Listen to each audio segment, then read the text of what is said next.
Most guitar players learn chords, but they don't understand harmony. And that's exactly why a lot of guitar players stay stuck, because they're playing shapes without actually knowing what these sounds are actually doing and how they work together. So in this video, I'm going to show you what harmony really is, how it works, and how it connects everything together. So harmony has actually a lot of definitions. And if in your mind harmony is what a singer does in the background on top of the lead vocal, or if you think that harmony is what you play on the piano or maybe the chords that you play on the guitar, all these definitions are correct. Actually, is all those things and more. But I think that the simplest way to define it is that harmony is just two or more notes sounding together at the same time. So a common example of harmony is going to be triads, which is two notes. So for example, triads, like for example, and even the full chords that you already know on the guitar. But I want to invite you to actually think about it a bit deeper than that. That's the simplest definition for harmony, but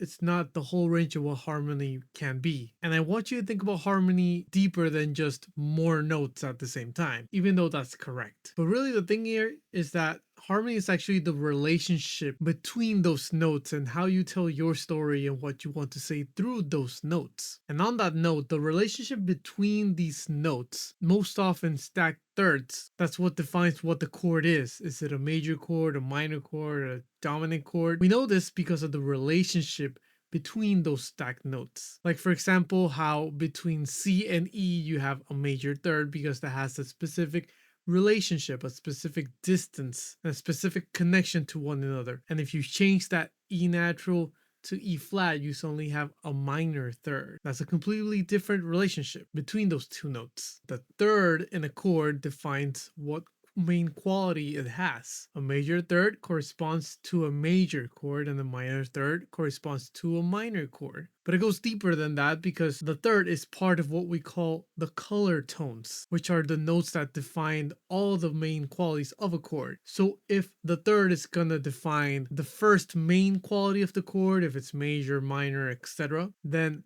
the seventh of the chord is going to define the secondary attributes. So you can have a major chord, but if it has a major seventh, which is only half a tone away from the tonic, then you have a major seventh chord. Again, it's all about those relationship between those notes, and that's what defines what the chord is. Think of it as defining the first and last name of the chord. The third will give you the first name, the seventh and other notes in the chord will give you the second name of the chord. So you might be thinking, if harmony is just combining notes together, how do we know which notes actually work well together? Because clearly not every combination sounds good. So what's the system behind it? This is where most players get stuck. They understand chords, but not where the chords come from. And the key insight here is that harmony comes from chords and chords come from scales. Because we create harmony by stacking thirds, most often at least, but those thirds are defined by a scale. And when I say third, I just mean the third step. So if you have, for example, in C major, C, D, E, F, etc., you go C is 1, D is 2, and then E is 3. So that's why that's a third. So when I say stacking thirds, we're stacking, for example, C and E together. And then another third on top of that would be going from E and jumping F straight to G. So C, E, G, the major triad, C major. Hopefully you're seeing that harmony is not random. It's actually organized sound based on a system. And once you see this, chords stop feeling random. But even if you know how to build chords, players still don't know how to make meaningful music with those chords beyond the muscle memory they've developed over the years. Because this missing piece is actually what makes music sound emotional and makes you feel something, not just make it sound correct. The deepest way to look at harmony is to look at it as an emotional engine, an emotional driver for your music. In other words, harmony is what actually creates movement and emotion in your song. And of course, by that, I don't mean that it's literally the only thing that creates movement and emotion in your song. Of course, in your arrangement of your music, there's going to be a lot of elements that contribute to that. But think of a song that really makes you emotional. Maybe it's a piano piece. Maybe it's a vocal duet with a singer and some other instrument like a guitar or piano. If you take away the chords from that song, suddenly the song doesn't have that same impact, does it? So when you think about it, harmony is really one of the most powerful ways to inject emotion into your music. We do this through the idea of tension and release. The most common example of tension and release is a simple 2-5-1. If we're in C major, then the 2 will be D minor 7, the 5 will be G7, and the 1 will be C major, which sounds like this.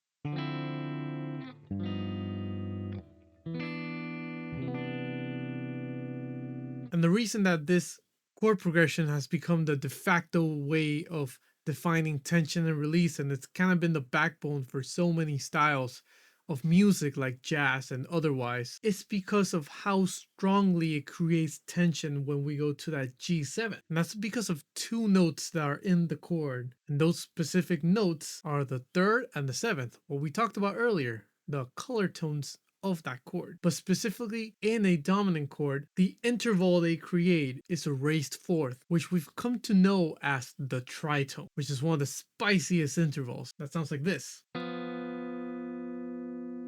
It's kind of bitter, but if we suddenly go ahead, we create that tension, but then release it, that'll sound like this.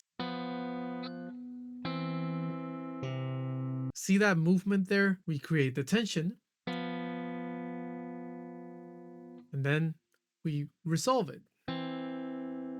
So that's what we mean by tension and release. This concept pops up all over your favorite music in a million different ways. You'll see it in other completely different types of chord progressions, and it's just an extremely powerful way of looking at music and storytelling through music. And I really love how Jacob Collier described it in that one video he has where he explains harmony starting with elementary level and then progressing gradually all the way up to professional Herbie Hancock level, which is that basically throughout harmony, you're sort of taking the listener on a journey and then you're bringing that listener back home when you release that tension, and all the while that listener learns something along the way. I absolutely adore this way of thinking of harmony and the concept of tension and release, and I would implore you for you to think about music that way too. That will definitely give impact to your songs, because the harmony is what makes the music feel that it's going somewhere. So now that you understand what harmony is, the real question is, how do you actually use this on the guitar without getting lost? Because understanding this is one thing, but applying it on the fretboard is a completely other ballpark, and it's one of the most common pitfalls of so many guitarists out there. That's exactly why I created my free guide, 3 Steps to Fretboard Mastery, to help you actually visualize and apply these ideas in your guitar playing. Because the problem is that a lot of guitarists can understand this conceptually, but if you don't know how to actually map it to the fretboard, then how are you going to be able to use it when it counts? And once you see that on the fretboard, and once you see that,